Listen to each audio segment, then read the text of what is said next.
It is time for the Writer's Block, and this week it means we're talking coronavirus in sports because now the whole sports world has been affected by this ongoing pandemic. I'm Jenni Carlson here in the studios of the Oklahoman, joined by my good friend Cedric Golden. He's not in the studios of the Austin American-Statesman, but working for the Austin American-Statesman and staying home, which a lot of us may be doing here in coming days because this thing has taken off. We're taping this. We're going to be very transparent. We are talking here on Thursday morning in the 11 o'clock hour, Central Standard Time, and things are happening so fast. We fully understand that as we talk, things could change. Things may change as we talk. So we are fully appreciating the fact that this is a very fluid situation. In the moments before we started taping, many conference basketball tournaments canceled, including the Big 12, where a couple of our coworkers are attending and we're covering teams. So that's a very fluid situation. But Cedric, we started to get a sense of where this might be heading Wednesday afternoon, about 3:30 here in the middle part of the country. Word came down that the NCAA was going to play NCAA tournament games with no fans in the stands, basically only essential personnel, some family allowed. Where the NCAA tournament stands right now is very up in the air. But Cedric, that to me, that was the first big rock in the stream. It felt like from then on, things were about to be different, really. And that started the full avalanche, Jen, of just dominoes falling. The Utah Jazz, Rudy Gobert tests positive. And then the late game, the referee runs out onto the court.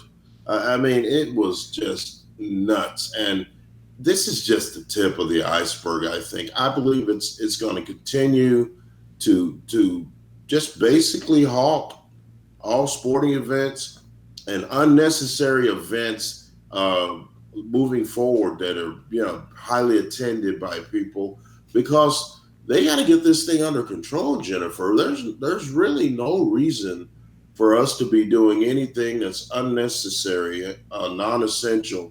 As much as we love the NCAA tournament, I think they should call it off.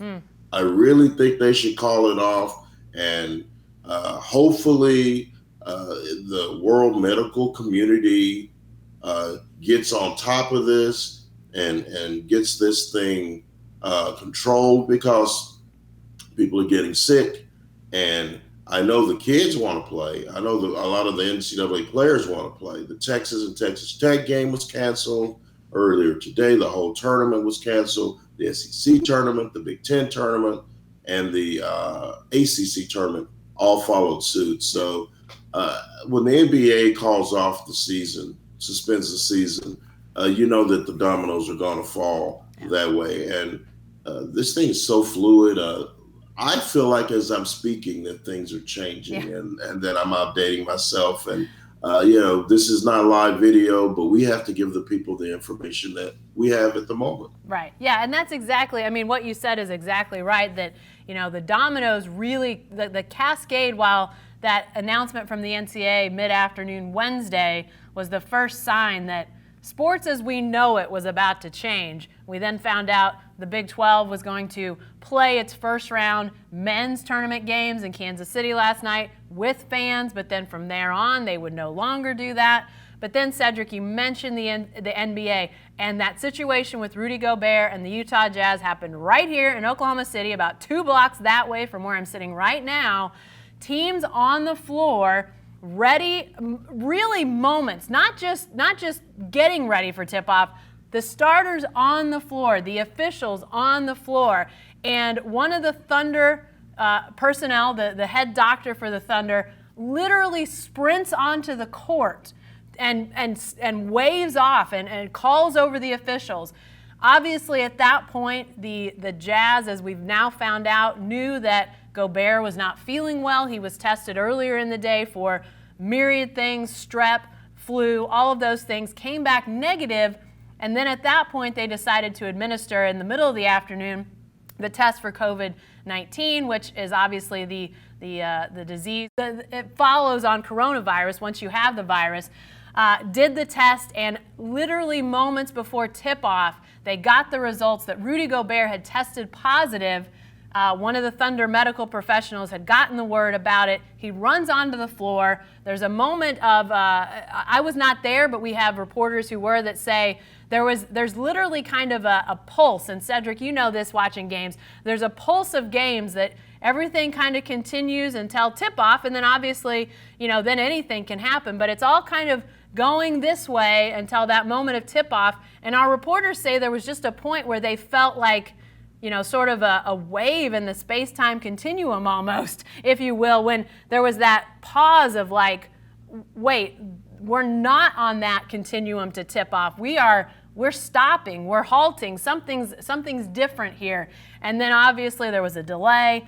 That game was not played. Utah Jazz players, coaches, personnel sequestered at the arena for many hours. They finally left about 2 a.m. Oklahoma City time, got on a bus to depart, although we're not exactly sure. I think still trying to determine if they flew, if they had to take buses. That was a conversation last night. But obviously that was then, once that happened, then the NBA suspended the season, said we're going to take a pause here. Cedric, I don't know if a pause means they're done or if a pause means a pause. I think that's one of those things that has yet to be determined, though. Yeah, and this morning we get the word that Gobert's teammate Donovan Mitchell, who's the second, those are the two best players Absolutely. on the Utah Jazz. So Donovan Mitchell has tested positive. So I think it's bigger than a pause. I think it's bigger than a couple of days or a weekend. I think it's a couple of weeks. I think that we're going to be really struggling to find copy and figure out what to write, Jim, because usually the springtime is when there are just stories falling from the sky. Everybody's doing something. Mm-hmm. Spring football is coming up.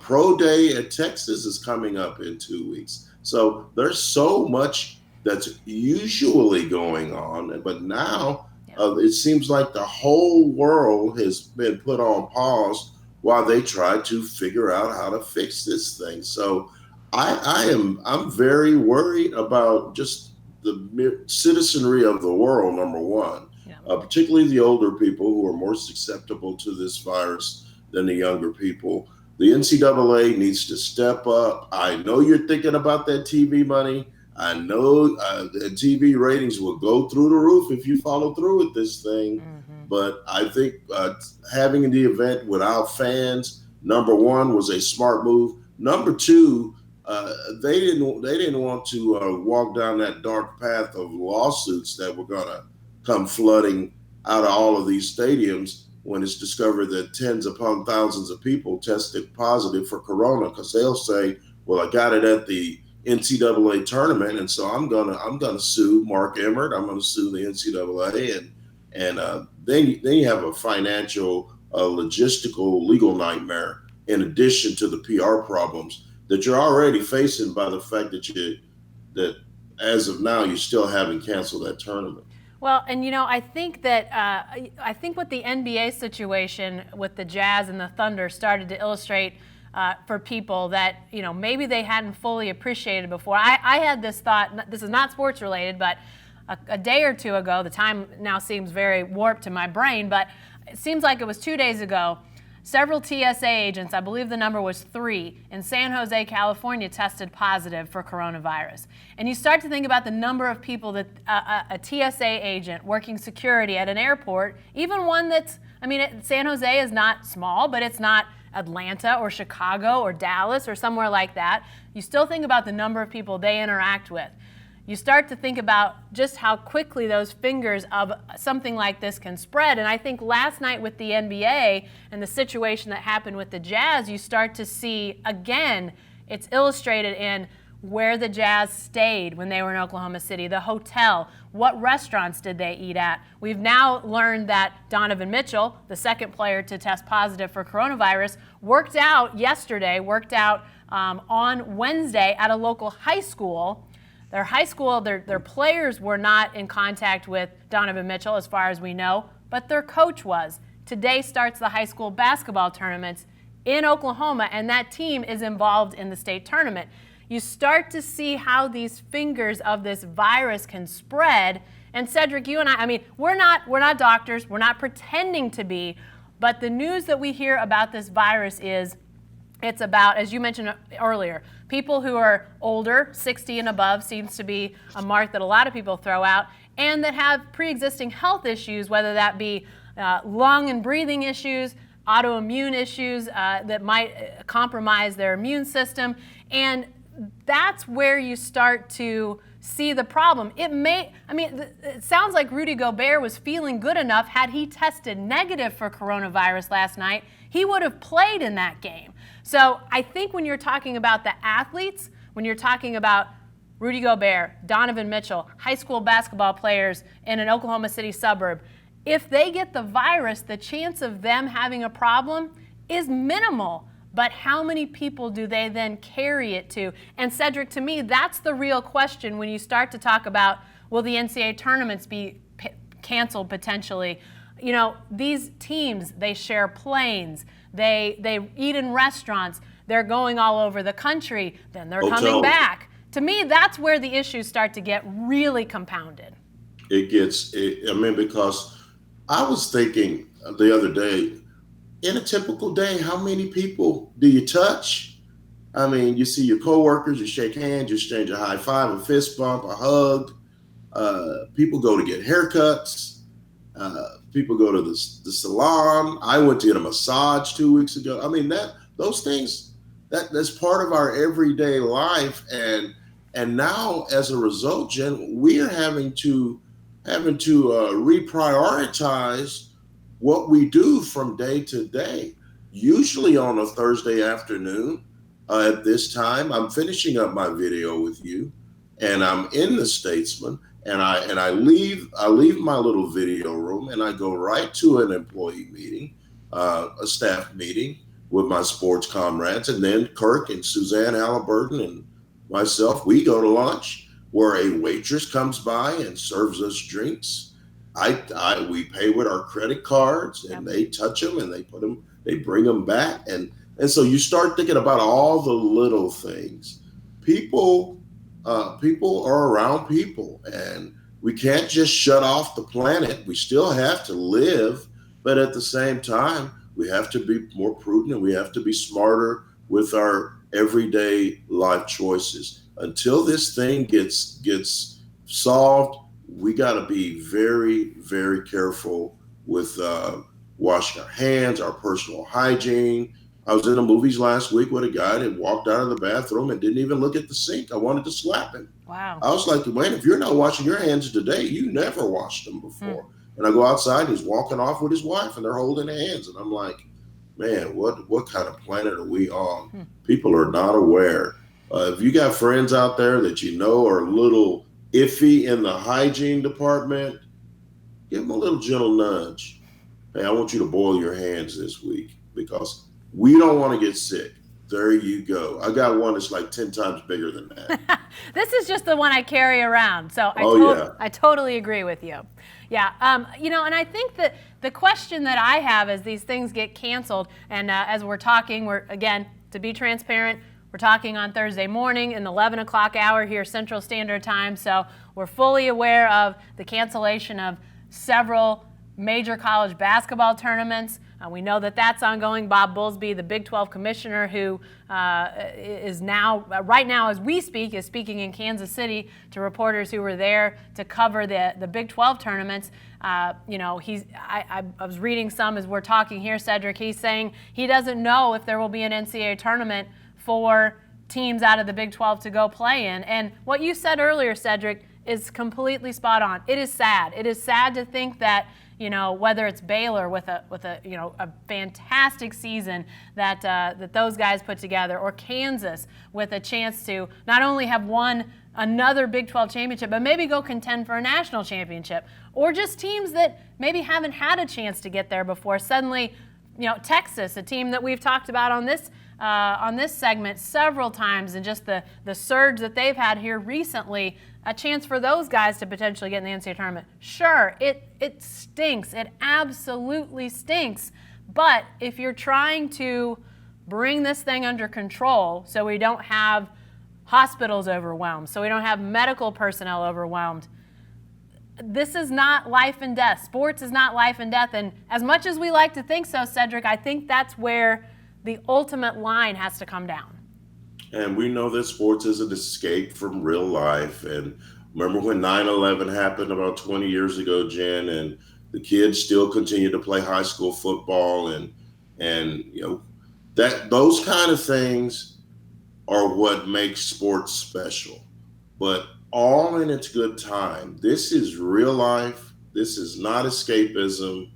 People are in danger, and the medical community is trying to figure some things out. So while those people that we put our trust in to keep us healthy, while they're busy at work, we need to take a pause and step away from the games that we love and think safety first. Mm-hmm. It is the most important thing. If our people aren't safe and our planet's not safe, there will be no sports because there'll be no people. So we have to be smart in that area.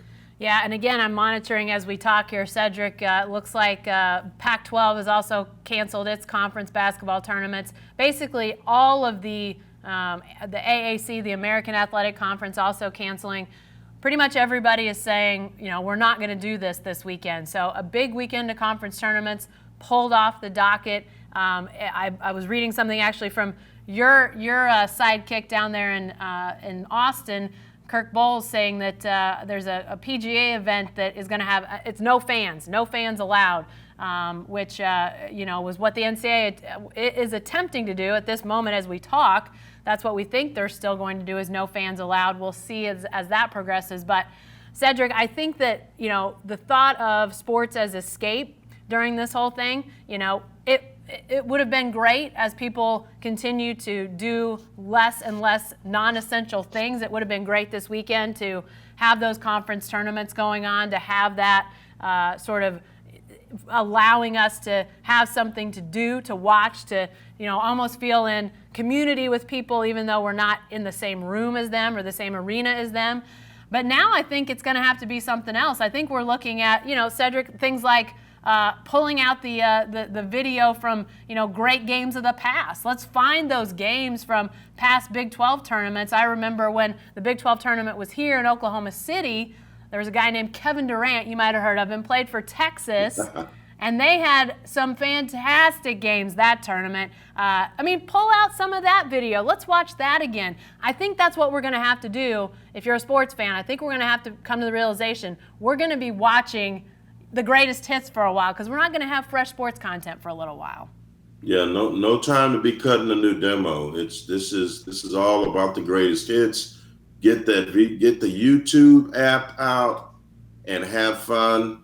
Wait on the doctors. They're on the case. They'll figure it out.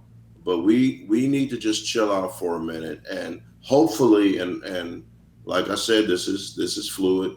Hopefully, the NCAA will cancel the big tournament and let these doctors do their jobs. Yeah. It's as we said, very fluid at this point. We'll continue to monitor it. You'll want to follow statesman.com there in Austin. You want to follow oklahoman.com here in Oklahoma. We'll have ongoing coverage of all of these events with the sports and with other things.